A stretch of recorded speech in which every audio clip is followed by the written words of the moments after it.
Hello friends, I Deepa Moghe welcome you to the 5th English episode of Tumcho Amcho Cinema, a series of film appreciations originally presented in Konkani by Gyanesh Moghe. In today's episode, we shall critically appreciate the 2006 blockbuster film Lage Raho Munna Bhai, directed by Rajkumar Hirani. Commercial cinema directors very skillfully integrate the commercial as well as the artistic aspects of the film in the design of the story. In the very first scene of Lage Raho Munna Bhai, where Circuit tries to kidnap a government civil engineer in his vehicle, the director uses a cutaway shot which lends a meaningful aspect to the entire scene. These kind of cutaway shots are instrumental in impacting the audience emotionally. The entire scene happens inside the vehicle, but by adding a shot where the camera moves outside the vehicle, a shot that is not actually relevant to the scene, the director successfully adds momentum to the scene, adds an emotional appeal to the scene. The director makes use of many similar cutaway shots throughout the film. The real skill of commercial cinema lies in keeping the audience playing on an emotional level. A good director effectively handles the different human emotions like fear, anger, humor, love, pity in his films. In the scene at the radio station when Munna Bhai tells Janvi that he told the small child, "Ye athanni tera hai, rakh le," a cutaway shot incorporated at this point where we see an emotionally charged crowd listening to Munna Bhai on the loudspeaker automatically triggers the emotions of the audience as well. Characters are significant to a story, but locations bear an equal importance in a film. The crucial scenes that shape the turning points of the story take place at the two important locations in the film. One is the seaside jetty and the other is the Dhobi Ghat. In a scene at the beginning, we see Munna Bhai seated on a chair at the jetty. He has fallen in love with the radio jockey, but the affair is one-sided yet. In the background, we see a bridge under construction. The bridge that connects the two faraway ends is symbolic of Munna Bhai's aspirations. In that crane shot, when the camera moves from the top angle to the eye level, it composes Munna Bhai and the half-built bridge in such a way that it clearly indicates this thought of the director. The director uses this location again in an interesting manner in the film later. When we see the learned scholars of Gandhian philosophy greedily grabbing the prizes kept by Munna Bhai for answering the quiz questions, we only realize how they have ruined Gandhiji's principles, Gandhiji's ideology, and have fallen prey to materialistic concerns. By exposing the irony of the fact, the screenplay writer and the director create a strong base to build on the concept and the story of the film. The entire film is a well-crafted play of illusions and hallucinations. This design of illusions and hallucinations is not only limited to the appearance of Gandhiji, but we experience it way before that through Munna Bhai's point of view. Take for example the first song in the movie, Hai Re Hai. The treatment given to this song is very dreamy and illusionary. Here itself, the director starts impressing his idea of illusions and exaggerations on the minds of the viewers. To the following song, Samjho Ho Hi Gaya, the director applies the same treatment and introduces a series of exaggerated illusionary incidents in the song.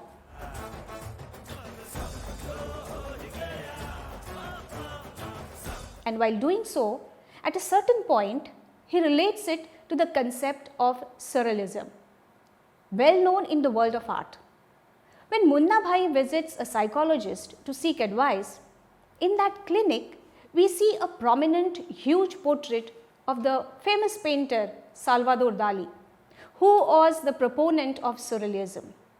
With this, the director emphasizes his surrealistic approach. The way Salvador Dali exaggerates reality in his paintings, in the same way Rajkumar Hirani intermingles Munna Bhai's imaginary and real worlds on many occasions, thus exaggerating reality in the film. The importance given to the commercial aspect of the film is truly noteworthy. The songs, the dialogues, even the constructions of certain phrases is done in an interesting manner, so much so that the audience feel elated with happiness while watching the film. Some of the scenes are worth mentioning, like the Happy Birthday to You song sequence. The celebration of this aged father's birthday is completely exaggerated, but comes as a pleasant surprise. In this song, the director even pays a tribute to the captain of the Indian cricket team, Sourav Ganguly, winner of the 2002 series against England, thus bringing fun and frolic in the film. After spending 3 sleepless nights continuously reading about Gandhiji, Munna Bhai is mentally affected. To depict the intensity of the effect that this kind of reading can cause, a suitable location, a suitable space becomes important. If he had sat reading these books in his own balcony, it wouldn't have caused the intended impact maybe. The director creates a suitable space, an appropriate environment for this to happen. At the beginning of this particular scene, we see Munna Bhai standing in front of a huge old library building which is spread out from this end to that end. The director brings the colossal antiquity of the structure to our notice by using a low angle shot, but as Munna Bhai enters the library building, he chooses to use a top angle shot and effectively underlines the emptiness, the lonesomeness of the vast library hall. The only little light that enters the hall with the opening of the door, the sound of his shoes and Munna Bhai's voice echoing inside that space, further betone the dark and gloomy hollowness of the space.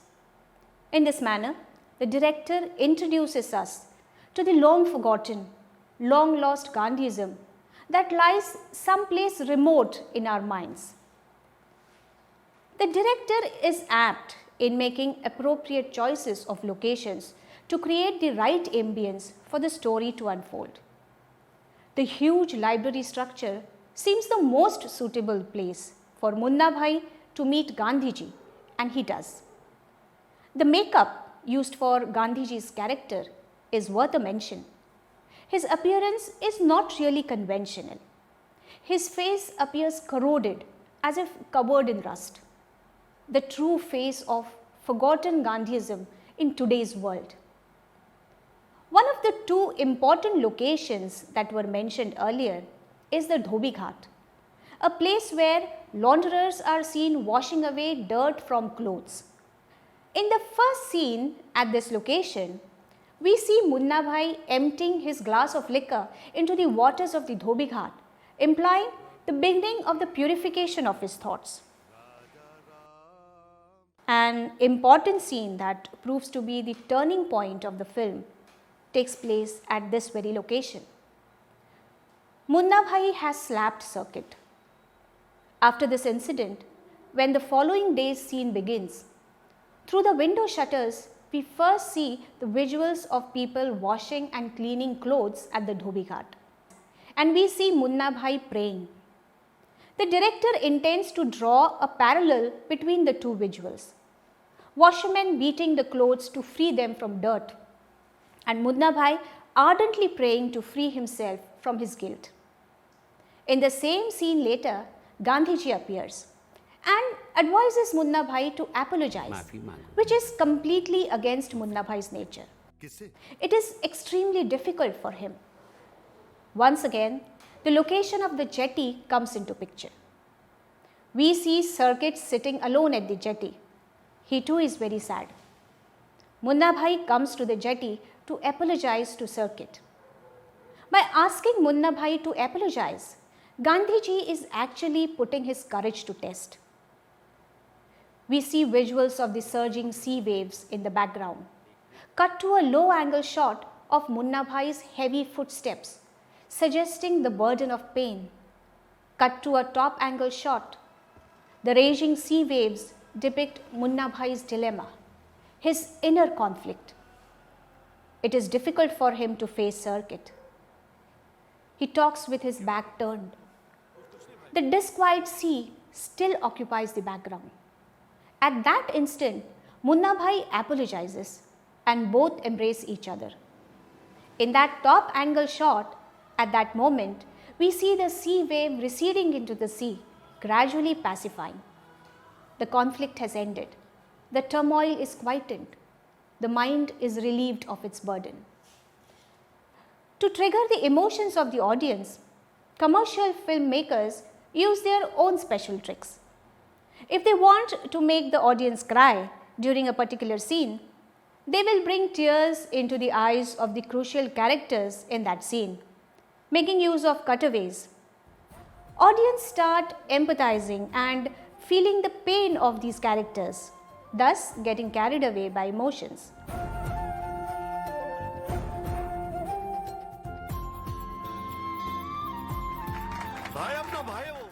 The same trick is applied to scenes where the audience is expected to laugh.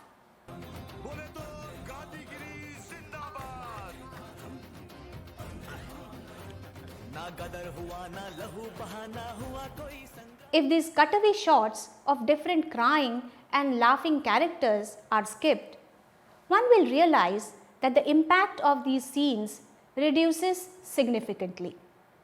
If handled properly, audience do enjoy display of emotions in films. The true skill of commercial filmmakers is put to test here. Encroaching a footpath to stage a satyagraha is in itself an overdrama. But by now, the director completely takes hold of the minds of the audience.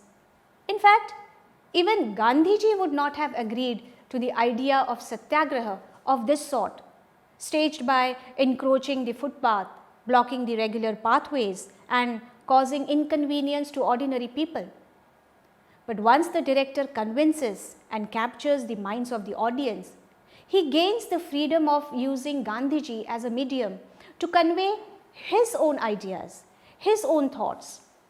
The audience now will readily accept anything and everything presented to them. But it is important to understand that convincing and capturing the minds of the audience is a task in itself. With respect to this aspect, screenplay writing for such commercial films is equally challenging as it is for realistic cinema. In a film or literature for that matter, there are three important steps involved: setup, conflict and resolve. But the kind of resolve, a solution that commercial cinema comes up with is impossible in reality. These solutions cannot work in real life, but a good director with his skillful treatment convinces the audience into accepting it. More importantly, these films take their own liberties of bending and breaking the concepts of coincidence and time to their benefit. Let us take for example the ending of the film. Munna Bhai is leaving for his native village, but he feels like talking to Janvi and so returns to the radio station.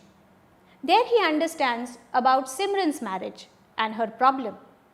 To help Simran, he makes his way to the venue of the marriage ceremony. If one takes time to think objectively, one will realize that the entire sequence is coincidental. But by now, the viewers have totally surrendered to the director's vision and are so convinced that they will blindly accept whatever the director wants them to. And there lies the real fun of it. And mind you, it should be taken in the right spirit. Confusion begins only when one gets carried away and mistakes the filmy world for real. A well-known psychologist has already said that till such glamorous films are made, no man or woman can become happy, because they will always look for a superhero created by such films in their partners. Real life situations are completely different. Superman or Superwoman who are capable of bending time and doing wonders do not exist in the real world. But we do meet them over and over again in films like these.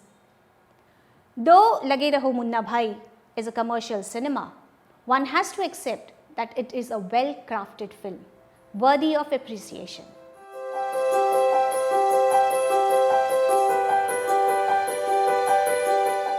Friends, in the next episode of Tumcho Amcho Cinema, we shall review the film Birdman, which won the Oscar Award for 2014.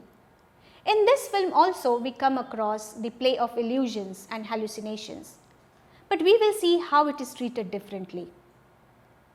Birdman, directed by Alessandro Inarritu, is available on Netflix. To enjoy the film appreciation of old as well as new films, subscribe to our channel Vinsan Academy of Film and Media. So see you next week. Goodbye till then.